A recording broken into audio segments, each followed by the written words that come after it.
अऊज़ु बिल्लाहि मिनश्शैतानिर्रजीम बिस्मिल्लाहिर्रहमानिर्रहीम। हुदूद के हवाले से कल के दरस में बात हो गई थी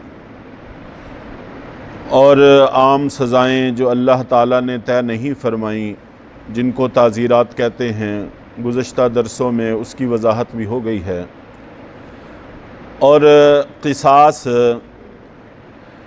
जिसको अल्लाह रब्बुल इज़्ज़त ने बंदे का हक़ ज़ाय करने के तौर पर तय किया है, मुतय्यन किया है, इसके हवाले से आज इंशाअल्लाह कुछ गुफ्तगू अर्ज़ की जाएगी। चुनाचे इस्लाम के नाज़िल होने से पहले कई तरह के ज़ालिमाना बातें इस हवाले से भी राइज थीं, बनी इसराइल में भी और मुशरिकीन में भी। कुरान पाक में आगे इंशाअल्लाहुल अज़ीज़ दरसों में आने वाली एक आयत का हवाला अर्ज़ किया जाता है।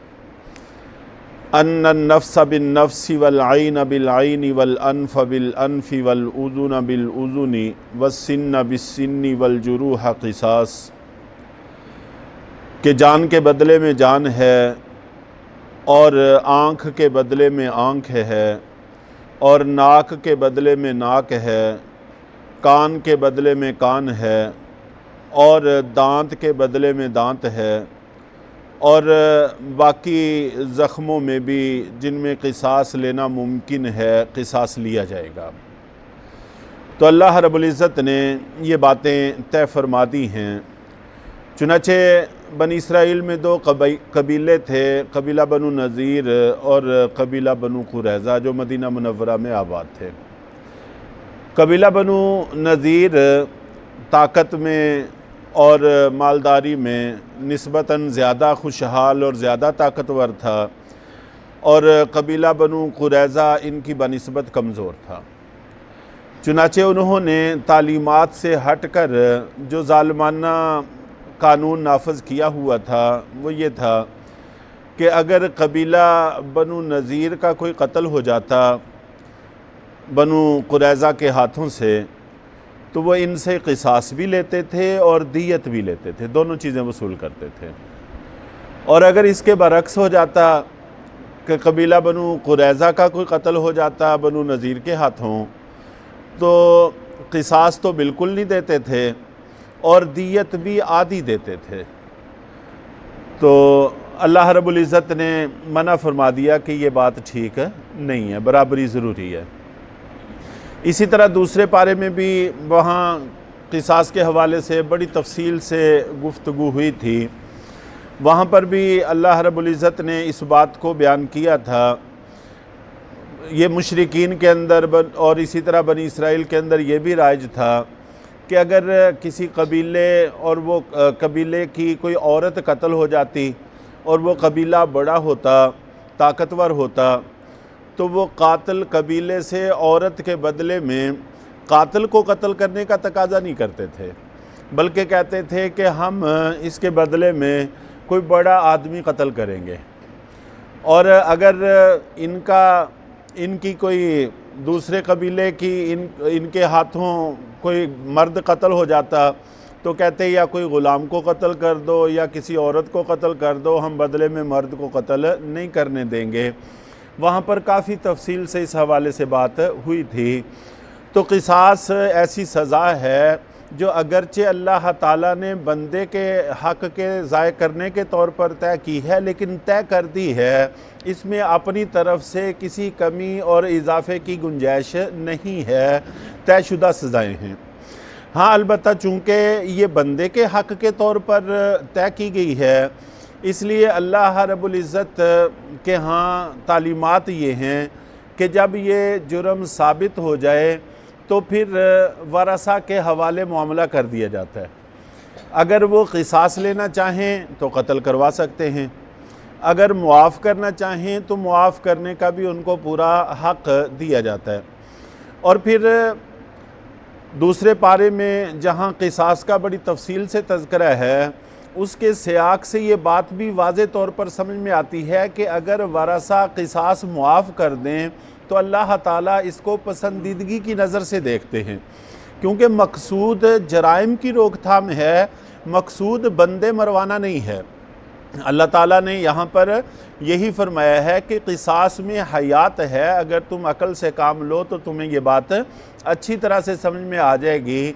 चुनाचे जहाँ पर भी हुदूद व क़िसास का निज़ाम राइज है, वहाँ पर कत्ल व गारतगरी बिल्कुल न होने के बराबर है, और जहाँ पर ये निज़ाम नाफिज नहीं है, वहाँ पर रोज़ बीसियों नहीं सैकड़ों की दर्जों में कत्ल होते हैं, और हर शख्स हर वक़्त अदम तहफ़्फ़ुज़ का शिकार है। ये बात हमारे सामने है। तो बहरहाल फिर भी अल्लाह ताला का मकसूद यही है कि अगर मुआफ़ कर दिया जाए तो इस पर बहुत बड़े अजर का वादा है और उसके गुनाहों की माफ़ी तक का वादा है।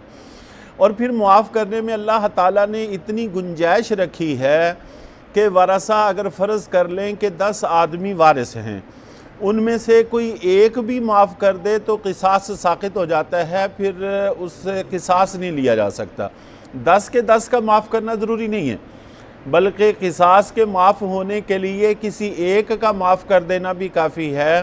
किसी का वालिद कत्ल कर दिया गया, खुदा न खास्ता 10 बेटे हैं, तो उन बेटों में से कोई एक भी कह दे कि हम क़िसास नहीं लेना चाहते तो क़िसास साक़ित हो जाता है, तो उसकी जगह पर फिर दियत आ जाती है। अगर बाकी 9 राज़ी नहीं हैं क़िसास को माफ़ करने पर, तो उनको कहा जाएगा कि अब तुम दियत वसूल कर सकते हो, अब इसको बदले में कत्ल नहीं किया जा सकता।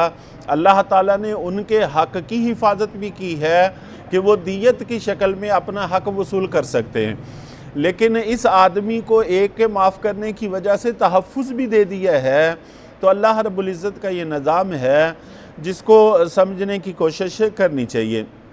और इसी तरह अगर खुदा न खास्ता किसी का जिस्म का कोई नुकसान किया, दांत उखाड़ दिया, नाक तोड़ दिया, कान काट दिया, तो इसके बदले में भी उससे वसूल किया जाएगा क़िसास। और अगर क़िसास मुआफ़ कर देते हैं, उसकी जगह दियत वसूल करते हैं, तो दियत वसूल करने का भी निज़ाम मौजूद है। कोई ऐसा ज़ख़म किसी को लगा दिया कि उस ज़ख़म में बराबरी मुमकिन है, बाज़ ज़ख़म ऐसे होते हैं जिसमें बराबरी मुमकिन नहीं है, वहाँ पर फिर क़िसास नहीं लिया जा सकता, क्योंकि क़िसास का माना ही बराबरी है। अगर खुदा न खास्ता ज़ख़म ऐसा है कि जिसमें बराबरी मुमकिन नहीं है, तो फिर उससे क़िसास नहीं लिया जाता, फिर इसकी जगह और सज़ाएँ आती हैं। और जहाँ पर बराबरी मुमकिन हो, किसी तौर पर भी मुमकिन हो, तो ज़ख़्मों में भी क़िसास लिया जाता है। मिसाल के तौर पर बात को समझने के लिए ये किताबों में मसला लिखा है, अगर किसी आदमी ने दूसरे को आँख पे मारा जिसकी वजह से उसकी आँख फूटी नहीं है, अगर तो फूटी है तो फिर जाहिर है कि आँख फोड़ने वाले की आँख को फोड़ा जाएगा और बराबरी हो जाएगी।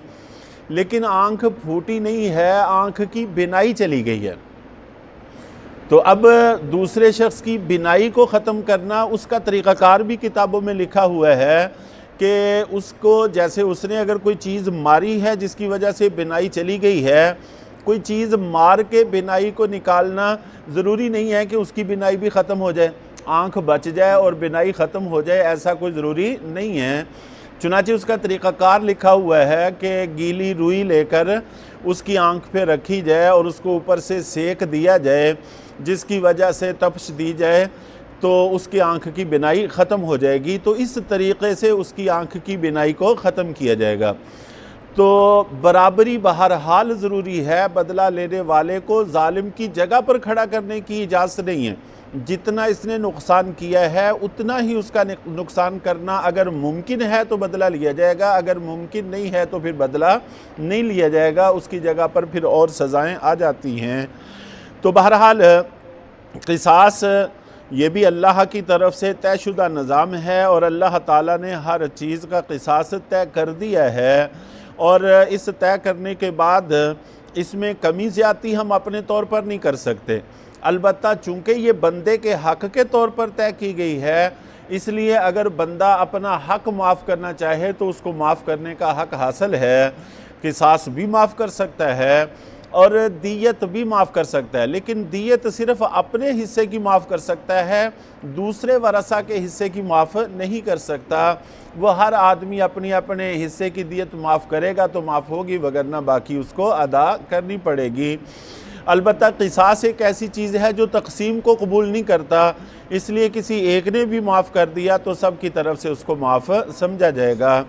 तो ये अल्लाह ताला का हुदूद और क़िसास और आम सज़ाओं का निज़ाम है। अगर इनको अच्छी तरह से ज़हन नशीन कर लिया जाए तो कितनी ही गलत फ़हमियाँ हैं जो हमारे जहनों में पैदा होती रहती हैं, वो क़तन पैदा नहीं होंगी। और अगर किसी जगह पर भी कोई गलत फ़हमी पैदा हो तो इन्हीं दरसों को दोबारा से सुन लिया जाए तो इंशाअल्लाहुल अज़ीज़ वो गलत फ़हमी रफ़ा हो जाएगी।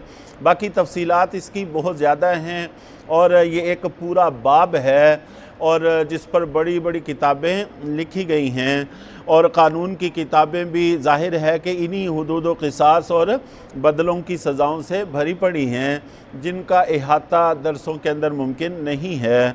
अल्लाह ताला हम सब को अपने इस दीन और इस्लाम की कदर की तौफ़ीक़ अता फ़रमाए।